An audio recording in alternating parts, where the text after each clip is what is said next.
Inflation is raging. The economy is dragging. The future of work is, shall we say, precarious? It's more important now than ever that you create financial freedom for your life that's not dependent upon an employer. If your monthly budget is being ravaged by high gas prices and obscene grocery bills, think about this. There's a business model that will allow you to be excited to get up in the morning, pay you more money if you're willing to work harder and smarter, work from anywhere, and best of all, you can never be fired or downsized. If this sounds good to you, find out more on today's episode of the Land.MBA podcast.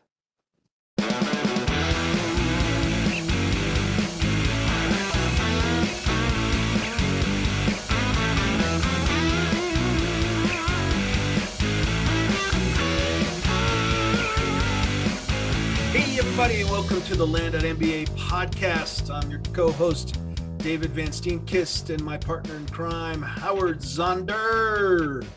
Hey everybody, hope you're doing great. Excellent. You doing good out there? Yeah, it is frigid. I saw the weather here. Getting snow. We're getting snow here too. Yeah, we got a big storm coming in Saturday, so yeah, looking forward to that. Always exciting. Right. I know. I try to take advantage of these days and for doing mailers, for prepping for pricing mailers. Yeah. Just hold up with my hoodie and my jammies and a cup of coffee and get cranking. I know. I'm starting to shift my buying to places like Florida. I gotta buy, my empire down in Florida so I can move there into the warm weather. Places where you want to visit. Or be. Or just be. So we're going to be talking about some crazy stuff today. I mean, a lot of it's going to be economically driven. But another interesting thing, there was an article in the New York Post this morning about this was caught on a policeman's chest cam, a conversation that he was having at the Westchester Airport, which is about 45 minutes from my house. And so the interesting thing about the Westchester Airports in White Plains, New York, is that planes are not allowed to land, I think, after 10 p.m. because of noise prohibitions for the surrounding community. Right. But for quite a while now, planes have been arriving every single night after hours. And so he caught this. I guess what that might be? You can guess what it is. It's a unmarked plane coming in with multiple buses waiting, with a bunch of young Spanish-speaking people getting off the plane, picking up their bag, getting on the bus, and being distributed across the Northeast, coming up from Texas, McAllen, Texas, and places like that. Interpreter jobs that became available. That's all. Yeah. So it's fascinating. I know that a lot of them are making their way to Danbury, Connecticut, which is the next town over from where I live. And of course, New York. And it's interesting that this is happening at the same time as New York is making some changes. Like, we don't think you should have to be a citizen of New York in order to vote in elections. I was like, citizenship is no longer a requirement for voting. So this is happening, and it's some crazy stuff going on here. And I'm just wherever you live, I hope you just continue to be safe, and just land is a great business because you can go just buy your safe zone in addition to just buying and selling and making a lot of money too. I'm thinking like, the Upper Peninsula of Michigan, or, someplace where, and I it's funny, when I first got into land, I got into it because I was listening to a podcast back in 2015. What is it called? It was such a great podcast too. It was called the Follow the Money podcast. I forget the name of the guy that did it. He's brilliant. And he was an executive, and with his wife, they were living down in Houston. And he said, I don't like what I'm seeing. Let's just go buy a big farm in Arkansas, and let's create a life where we can be completely self-sufficient and make money through sharing our wisdom. And that's what they did. And because they knew that the time was going to come where there wasn't going to be enough food on the shelves of the grocery store or whatever else. And who knows? I mean, it took 7 years for it to happen, but it's starting to happen now. And here he is. I mean, it was kind of a brilliant move. I wish I had made that move 7 years ago. Yeah, I agree. I don't think it's too late. There's still places you can buy land for a decent price, especially the way Absolutely. that we do it. As long as you find something with water, that's the biggest challenge. But um, Absolutely. that's if for those of you who are doing any of these subdivide deals, you can utilize something like that to use the profits to have your own parcel free and clear. And a good play too is to find stuff. A lot of people forget to search for stuff with a house on it, and so you can find. I've seen, times when there's a decent size acreage that could be carved up, and you carve up the portion with the house, and now the mathematics works out to where you can keep that house as an income producing asset. Or I've seen people fix and flip that house, and the profits paid for the rest of the land. So and it also makes it easier to get financing when there's a house on it too. So thinking outside the box, that's just a little side note. So our topic today though is da da da da, drum roll please. Inflation. Or as I like to call it, in freak inflation. In freaking inflation. Yeah. So, I mean, our world is just changing around us so rapidly. And we need to keep up and understand what it means for us and how we can use it to our advantage. I mean, thinking like Sun Tzu is like, how do you point your strength against your enemy's weakness? Well, inflation is happening whether we like it or not. The question is, are we going to suffer from it, or can we figure out some way to use it to our advantage? And it's not just normally, we talk pretty much to established land investing crowd, but I think that this podcast is going to have a lot of meaning to anybody who's kind of suffering under the weight of inflation right now, because I think we've got a really potentially good solution for them as well. Hey, folks, people often talk about automating and outsourcing your land flipping business, but what does that really mean? Generic solutions leave it to you to figure out how to set up and maintain the automations. I've been running my land business on LandSpeed for over 3 years because it's a total solution and allows me to focus on being a great land investor. LandSpeed was built specifically for land investing by a land investor. And with many of the most successful people in the business using it for years, it's evolved into one of the most feature-rich solutions on the market. Some of the key benefits I get are being able to create and manage mail campaigns and neighbor letters. I'm able to automate tasks amongst my team, create contracts and deeds, and email, text, or mail them within a few clicks. I can automatically capture sales leads from any lead source, including Facebook Messenger. Then it automatically pushes those leads into my sales funnel so that I can manually follow up, but they also go into my automated drip campaign. And since LandSpeed's a total cloud-based solution, I can run my business from anywhere in the world with a phone, laptop, or tablet. So if you want to turn your hobby into a professional, scalable business, just go to landspeedtech.com/Dave to receive a $150 discount today. But let's just talk a little bit about where we're at in inflation. Indeed. The current inflation rate, according to the CPI, the Consumer Price Index, is about 7%. But is that really true? That is the question. The interesting thing is over time, they kept changing the formula for how the CPI was calculated. And if you use the formula from 1990, actually, the current inflation rate is closer to 10%. And if you use the formula that they used back in 1980, the inflation rate's actually closer to 15%. That's crazy. You got to ask yourself, why do they keep changing the formula? That's an interesting. Are you trying to set me up?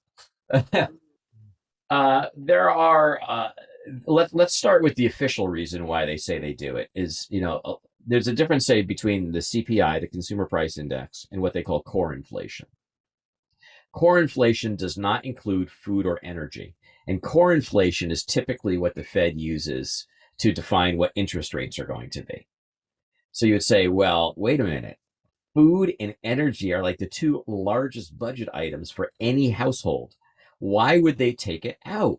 The argument is because it's so it fluctuates so greatly up and down, and whereas everything else is a little bit more on a steady curve, and so therefore they would say that by taking it out, they get a smoother, better representation of what costs are. But the reality is, if it's consumer price index, what they really want to do is understand what is the impact of inflation upon households. They would have to include it, but they don't, and so they tweak. I think it was Churchill who said there are lies, damn lies, and statistics. And so by changing the formula, they change the statistics. By changing the statistics, they change the narrative, and and they can have sort of one path for what they're going to do for government, one path what they're going to do for you and I. They don't really care if we pay more through the hidden tax of inflation, but they know that the government has to continue to borrow buttloads of money, and the only way that's going to be sustainable is if we have high inflation, so that they can pay it off in the future with devalued dollars. So the trick is how can they run that story and then kind of get past it, get us past it. It's like, oh, we're just going to maintain a 2% inflation rate. Well, why? Why not maintain a 0% inflation rate? Wouldn't that make more sense? Yeah.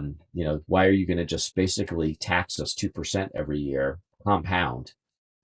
It doesn't make any sense. But we've been kind of brainwashed to believe that 2% means low inflation rate and sort of steady value of the dollar. But the reality is different from a government perspective. Yeah, exactly. And nobody in the media challenges it. I don't want to go down that rabbit trail, but so yeah, I've been noticing it in my everyday stuff. What's funny is I don't notice it as much in the core stuff. I notice it when I go to the damn grocery store or when I go out to eat, when I pay my energy bill, when I fill my damn gas tank up. It used to cost, a year ago, it was $40 to fill up my Jeep. Now it's 90. It's redonkulous. It's really, luckily I don't have to drive that much on a day-to-day basis, but some friends that I know that commute and do a lot of driving. A friend of mine who flips houses, he's driving all over town every day. That's a big economic impact. I think back in the day when we used to work, I mean, how common is it for people to have a 45-minute commute each way driving? Very. Now the cost of that commute, if they have to, I mean, a lot of people are working from home now remotely, but I mean, just the cost of that commute almost makes it to the point, why would I bother working? I'm just putting it all into my gas tank. Yeah.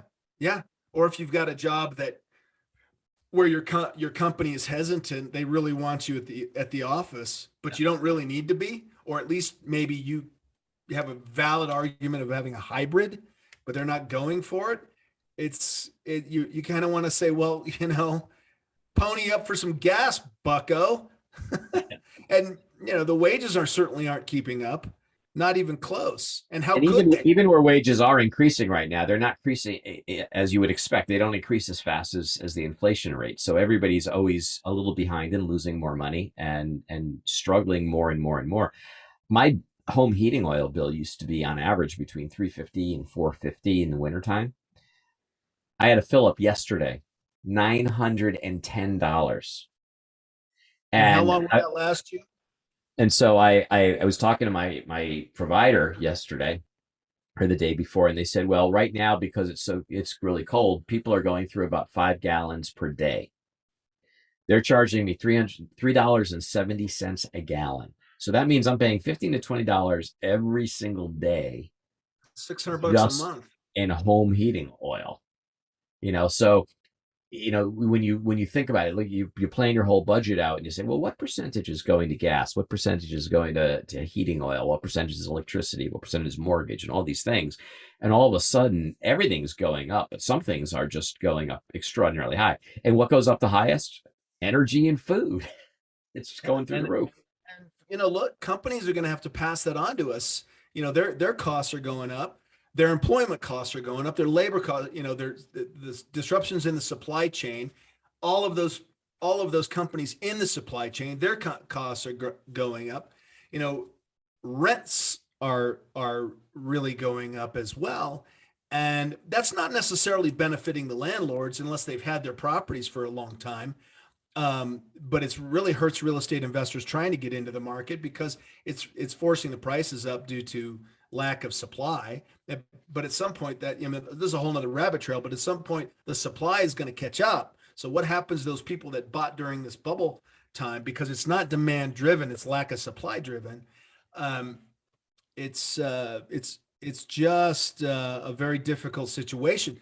And we, you know, look, we're talking about it. We're doing all right. We're you know, middle class, uh, and a lot, and it's impacting the hell out of middle and even the upper side of middle class. Think about what this is doing to the poor and the lower middle class. You know, we talk about things being starting to become burdensome, less affordable. We're saving less money. We're unable to invest as much money. Um, you know, maybe we got to cut out some things, but you know, I'm not losing my house yet. I'm not unable to pay my rent yet. And there are a lot of people out there who are living on a much tighter Tighter budget. budget before all this started. You know, you got some people that were maybe recently got a decent, a better job, and really were optimistic about being able to put a little more away and provide for their families a little better, maybe take a vacation this year, you know, just some of the small things in life. And now there's uncertainty. There is lack of optimism. There's negativity. And now you start to see, you know, depression on top of all the lockup and COVID bullshit. And it is bullshit. It, you know, now people are getting nailed in the pocketbook. So where do we go from here, Howard? Well, I mean, traditionally people have had jobs. They have jobs because they work for companies. And, you know, is that going to get us through? Well, Peter Schiff, who's the CEO of Euro Pacific Capital, and he's also a big gold guy, and he actually ran for president one time, I think, although that was probably more for promotional purposes. But he's a real bright guy, and he's a prolific writer on economics and what's going on, and the Fed in particular. And he's absolutely convinced that we're entering a period of stagflation, kind of what we had in the late 70s. So not only are we going to have high inflation, which is to a large degree going to be driven by the Fed and things like that, but then you also have low productivity at the same time. And normally those two things don't go together. Right. But that's kind of what you can see it right now. I mean, people aren't producing stuff. People aren't working. You know, politicians love to do this. They love to talk about the low unemployment rate. But again, it's statistics, which are just damn lies, because the unemployment rate is based upon the people who are in the market looking for a job. When people say, I'm done, I'm out, you know, I'm just going to collect my check from the government because there's nothing to be done, I don't, for whatever reason, then they no longer are counted in the statistic. So what you really have to do is, you know, you look at the number of people in the United States that are of working age, and you look at the percentage of them that are employed, and you look at that over time, and what you see is that, you know, we've got massive unemployment of able-bodied workers, and that translates into productivity in a lot of different ways. So, and if you're a company, I mean, well, let's go back again. So, 48% right now of people who are employed in the United States work for small businesses. Think about that. That's almost half of all people in the United States work for small businesses. Small businesses were absolutely decimated in the last 2 years due to COVID restrictions. So they said, well, it's too dangerous to go into the small business because you'll get COVID, but you know, you can stand in line over at Walmart or Best Buy or, you know, pick your big box store. That's perfectly safe. So Right. Restaurants, forget about it. So all of these businesses, that small businesses owned by local people, have suffered dramatically over the last 2 years. It's been a really difficult time. Whereas the big box companies have really kind of raked it in as a result. So that's the small business problem. But even the big businesses, um, they're all suffering. All businesses will suffer from the inflation because it's through the entire supply chain. So Yeah. eventually, in order to make their margins to please their investors, they have to do one of two things or both: raise their prices and lower their costs. It's just basic economics, right? So I think a lot of businesses, particularly at the small and mid-size, have tried to hold back on raising prices because whenever you do that, you're going to lose customers in the process. So there's kind of a balance that you have to manage. But I think we're getting to the point right now where there's no choice, because if your costs are going through the roof, you have to raise prices or you're not going to make any money. Why be in business?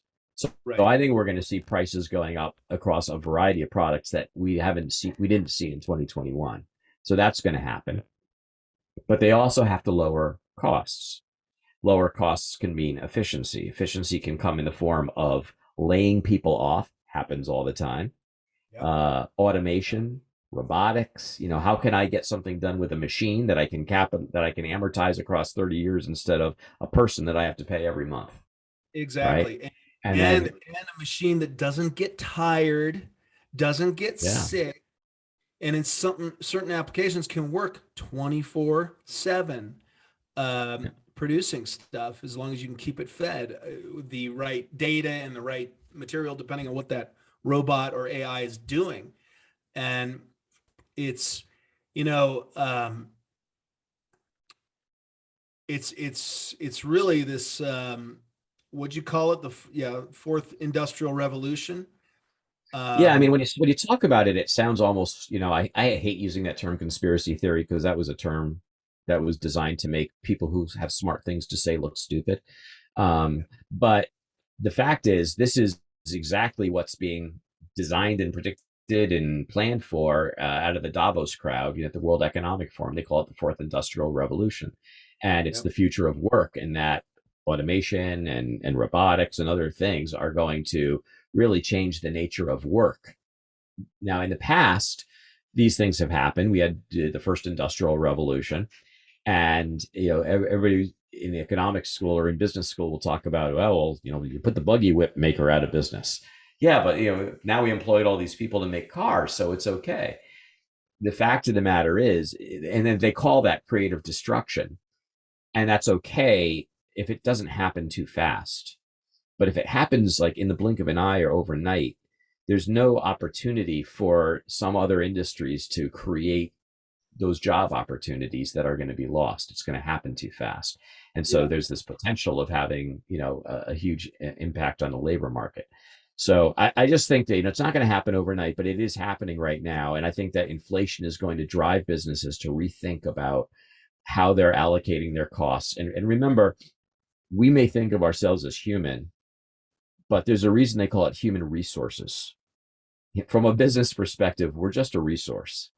Yep. Now, let's just say that you're home and one of the parents works and one of the parents stays home and raises the kids. What we're going to see, and I think what we're starting to see now, is one, how confident is the person that they're going to be able to keep their job?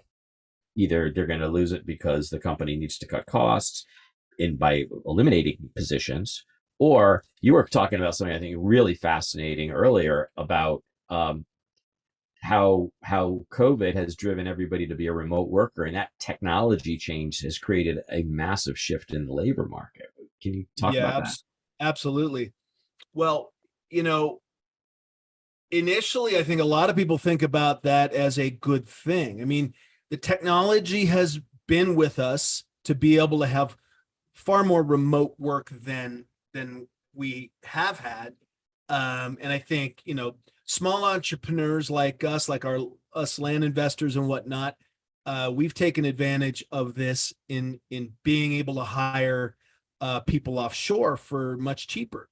Now, some people don't like that, but many of us wouldn't be able to be in business and get started when we're not making a lot of money without that source of cheaper labor.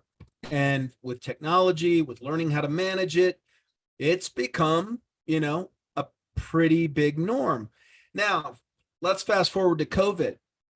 COVID accelerated remote working. I mean, this was something that was going to naturally evolve anyway to more and more remote, hybrid, as people have to move further out of the cities to be able to have affordability to live.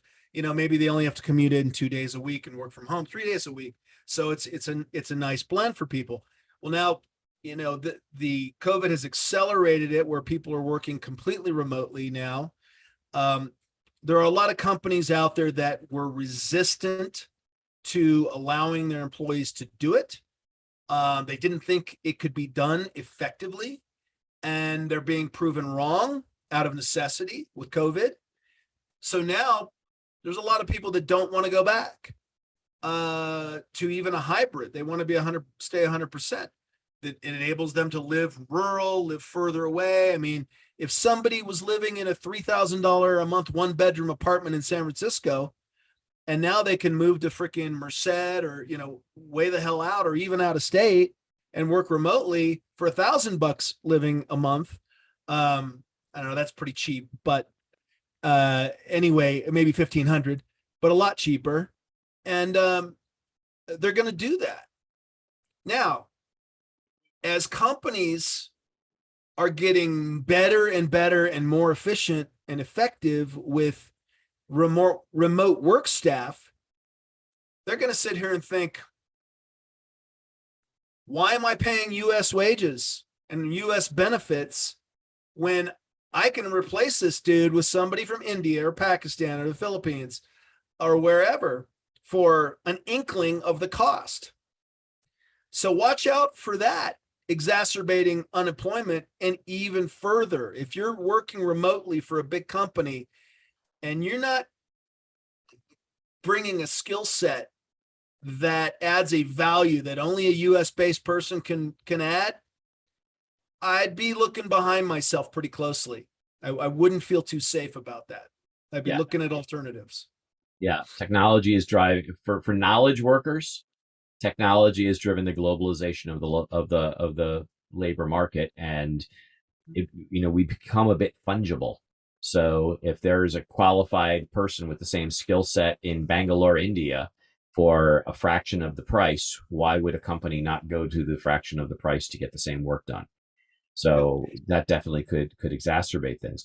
So we've got challenges to the labor market, and we've got inflation causing the value of our money to decrease on a daily basis, which always drives consumers to say, I better buy today because tomorrow my money's not going to be worth as much. Exacerbating the problem. So for people that have money, there's a big move always to have your money invested, but really to have it invested now in hard assets, because a hard asset will adjust with the inflation rate. So you basically are basically converting a dollar into a hard asset, whether it's real estate or art or whatever it is, a gold. And then at some point in the future, when the inflation settles down, then you can move it back into dollars and do whatever you want with it. Whereas if you had kept it in dollars, that's just a paper asset. The value would just keep decreasing over time. Yeah, or whatever that new monetary currency is. Yeah. But that's another podcast for the Great Reset. Another World Economic Forum Davos thing, the Great Reset. So, but the thing is that not only has real estate always been one of the greatest wealth creation opportunities for all of us, it also happens to be trading in hard assets, which I think is particularly valuable today. Now, there's another aspect of it. So, well, let me say this first. The thing is, for a lot of people, real estate is scary and overwhelming because you need specialized knowledge. You need to figure out how you can value assets, whether it's buildings or homes or land or whatever. You need to be able to do some strategic analysis to figure out where the opportunity is. You're going to be competing against a lot of other people who are really smart. You have to get financing because most of us don't have, a couple $100,000 or $1 million to drop down on a property. If you're renting things, you've got to learn how to manage tenants. How do you do that? What are the systems? Do you need lawyers? You need to write the contracts and all this stuff. The idea can be extremely overwhelming. Not to mention, it's just very time consuming. All of that. All of that. Yeah. But what we know, and the majority of the people who listen to this podcast know, is that there is a niche of the real estate market that's a little bit different and is much more accessible to the average person, both in terms of capital investment, time investment, and the amount of knowledge you have to have in order to start making some money. Not saying that you start out with a little bit of knowledge and to become a millionaire. There's always a learning curve in every business, but you can get in and start doing this without a ton of money and without a lot of prior knowledge, and start making it work. And you can use your activity in the business as part of your education, and you can start building it early on without having to take a massive amount of risk up front. And that niche of the real estate market is land investing, baby. Raw, rural, vacant land. It just boggles my mind. It never ceases to boggle my mind that buying and selling land is more like buying and selling a car than it is like real estate. I mean, think about that. If I sell my car in a private transaction, all I have to do is go meet somebody at the Walmart parking lot, pull out the title to my car, assuming that it's paid off, turn the title over and sign it over to the other guy. He hands me a check and it's done. Obviously I should report it for tax reasons, but the bottom line is transferring the ownership is simple as that. I sign over the title to the other person. Now that's not true with commercial properties and single family homes and all that. But with land, it really is pretty much like that. We send them a deed. They sign the deed in the seller will sign the deed in the presence of a notary, send it back to us. We record it with the county, and bada bing, bada boom, it's now our property. Yep. And in some cases we use title companies, but if we're primarily doing it with cash, and a lot of times that's other people's cash. We have private lenders who lend on it.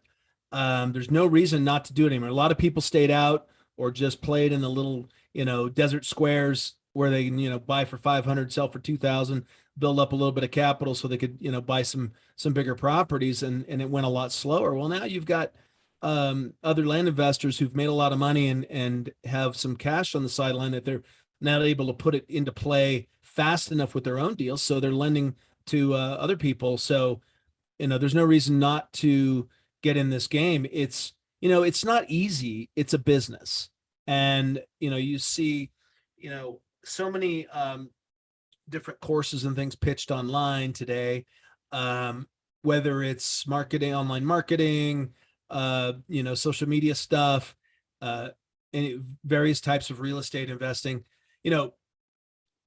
If you're skeptical, you call them a scam. None of these are scams, but they don't work if you don't work. They're right.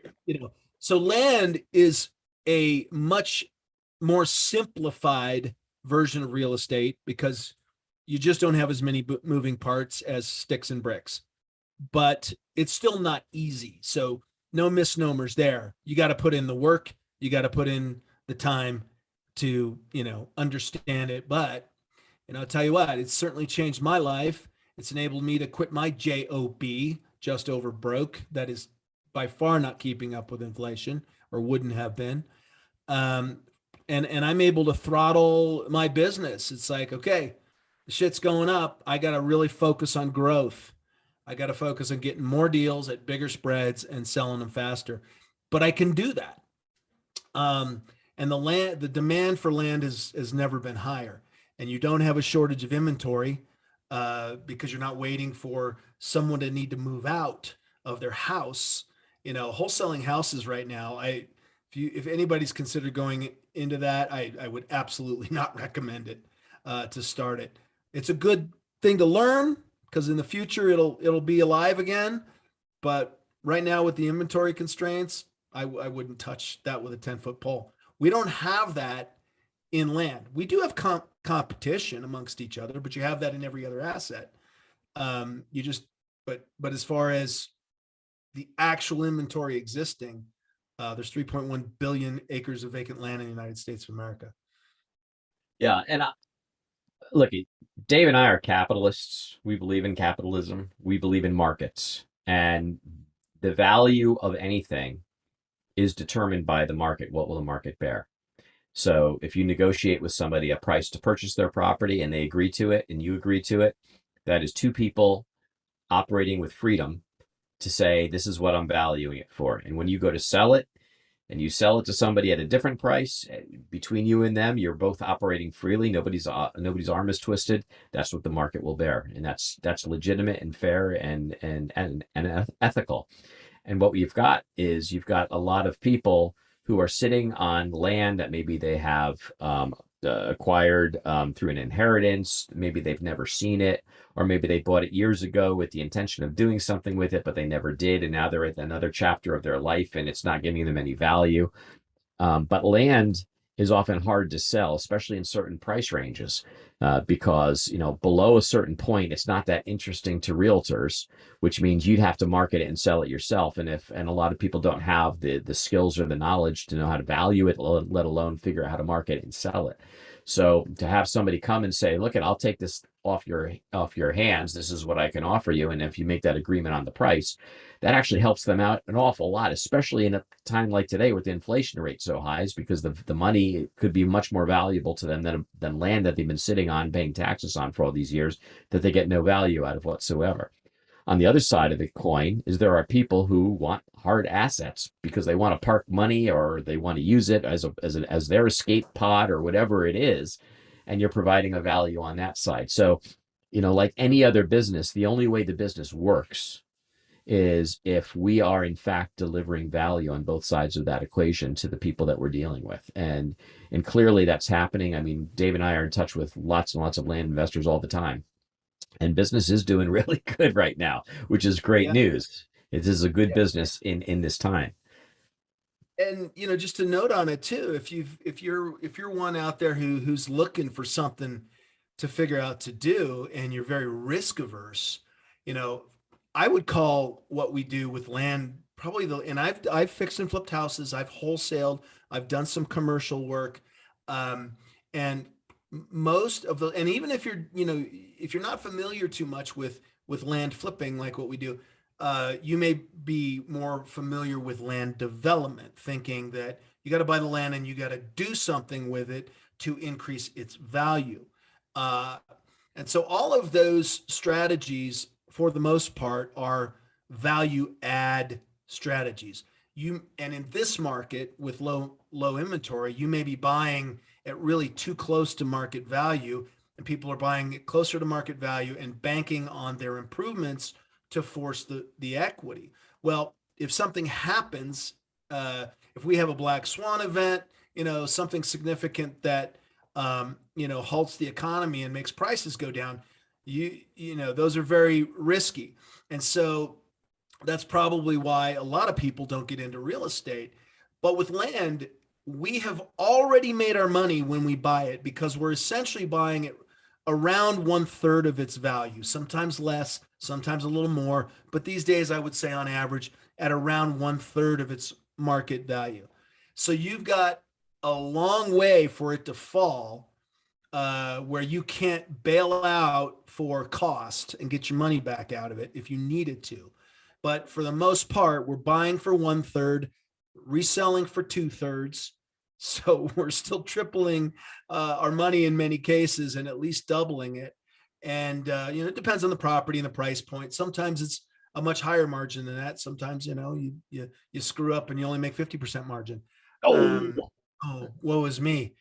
But yeah, it's the risk is so low, and the barrier to entry is much lower. Used to be the barrier to entry was nobody loaned on vacant land below certain price points.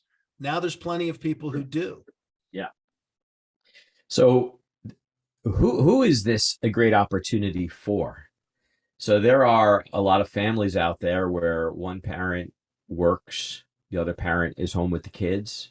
But that the parent who's working, maybe their job is not as guaranteed as it used to be, or maybe their salary is stable, but the inflation is eating away at its value. So it's just making it harder and harder to make ends meet. and the other parent is thinking, how can I use the time that I have in order to bring some extra money into this house? And that's one of the beautiful things about land investing, is that, you know, you can do it in the spaces in between. It's not a 24/7 job. It's not even necessarily a 40-hour a week job. I would say the harder you work, the more successful you're going to be, and the faster you'll get there. But, you know, for people who have responsibilities, there's still plenty of time in your schedule to do something, and this is a great way to do it in a way that doesn't impinge upon your other responsibilities. And one of the great things about it is there's no cap on how much money you can make. You know, when I left my last corporate job, I had 4 requirements. Requirement 1 is I had to look forward to getting up in the morning. I had to love what I do, or I wasn't going to do it. And the second thing was that, oh gosh, it's been a long time since I said this. I got to remember what my second thing was. Oh, there can be no cap on how much money I can make. I wanted to make if I was willing to work twice as hard, I wanted to make twice as much money. Third thing was geographic independence. We live in the internet age. If I've got a laptop and a smartphone, why can't I do my business from anywhere? And the fourth one is I could never be fired or downsized. Those were my 4 requirements. And land delivers. Huh? You got a fifth? Go ahead. Then I'll plug in. No, I was just going to comment on your number 3 on geographic independence. For those of you who this is the first time you're hearing about land investing, or you're very new on it, the geographic independence is real, because you don't have nearly the hands-on, boots on the ground due diligence to do like you do for sticks and bricks. If you're wholesaling a house, if you're fixing and flipping a house, you got to go look at it. You got to meet contractors out there, get estimates on the repairs, blah, blah, blah. You don't have those kind of balls. It's just a piece of land. Now, that said, that doesn't go for all pieces of land. There are certain types of land where you need to get some boots on the ground. But what we do is basically, for this rural vacant stuff, is we hire a photographer to go out there, usually a drone pilot.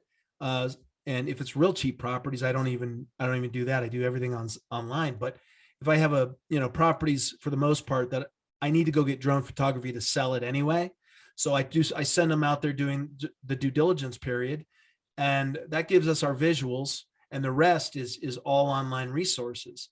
So, and you're going to use that photography for your marketing anyway.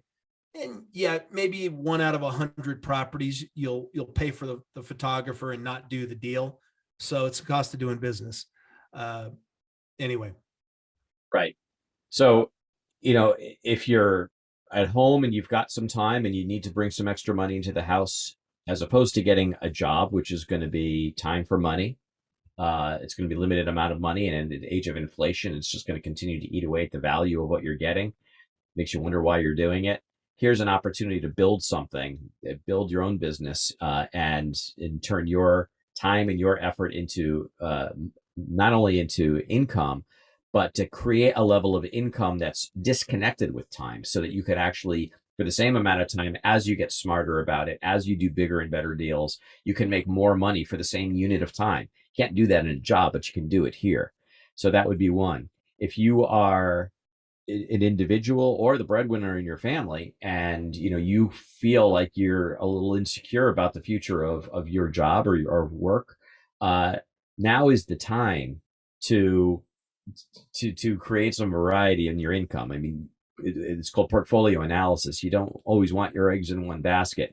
And if all of your income is coming from one job where you're trading your time for money, that is a bit of a risky situation. So here's an opportunity to build a second income stream that's independent of your employer, so that if, God forbid, anything happens, you've got a backup. And in the meantime, it's also augmenting your income and helping you overcome the challenges of inflation. So whatever your situation is, this is a great time to do something that is going to promote your personal freedom, your financial freedom, the security for your family. Now is the time to think about this. Now, for a lot of our listeners, you guys are already in the business. You're killing it. We love you. Keep doing it. For those of you who are listening that have just really had not thought about land investing, or are now just starting to think about it, now is the time. I can't think of a more important time for you to be thinking about this. And I hope that you'll check us out just to learn more. You can go to our website, which is land.mba, real simple, just land.mba. Put that into your browser and pull it up. We've got various kinds of learning opportunities to help you along the way. Go to our Facebook group and our Facebook page, which is also land.mba. There's a lot of free stuff on there to help you get started. But now is the time, and I would really urge you, whether you get it from us or anybody else, I really urge you to use this opportunity to find some way to augment your income and overcome the challenge of inflation. Absolutely. Let me just give one example of, those of you who might be the breadwinner, you got to keep that job. I have a current student of mine who's doing an advanced coaching program.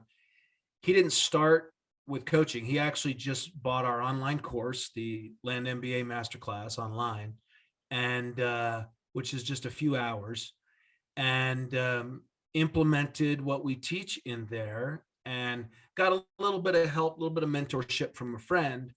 But in 1 year, he made over $200,000 as a side hustle. He kept his day job because he needs to, or he needed to. And he had such a phenomenal year that now he's, contemplating in the next year or so leaving his job. He wants to see another year of, so now he came back to me and said, I want to do advanced coaching so I can scale my land business. And, but it's just a phenomenal story of really, with an average of 10 to 15 hours a week consistently, he was able to produce 200 grand. Who the hell can do that? What business can you do that in? And he didn't have any lucky home run deals. I think he did 18 deals. And he produced 200 grand. That's not in sales. It's in profit. That's, pre-tax profit. So, gross income, not too friggin' shabby. Not shabby at all. We've Well, got, David, more and more examples of that, but that's just the most current one. yeah. So that's the world we live in. I think we should bring this to an end. It's the inflation is not going away, guys. It's here to stay. And so far, whether it was the COVID lockdowns or inflation or whatever, somehow that continues to be a boon to our industry. So let's continue to work it while, strike while the iron's hot, and get the most out of it. If this is the first time you're hearing about this and you're looking for a new opportunity, we hope you'll check it out. We think this is going to be a great opportunity for anybody who enters it. Thank you so much for your attention.